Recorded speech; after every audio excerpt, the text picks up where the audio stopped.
How to turn off autoplay next video on YouTube app. Hello guys, in today's video I'm gonna show you how to turn off autoplay next video on YouTube easy in less than 1 minute. So all what you have to do is go to YouTube. This is the home page as you can see right here.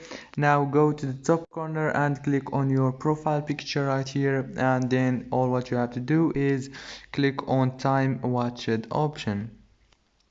And here you go. Now right here you will find the autoplay next video. You can turn it off like this.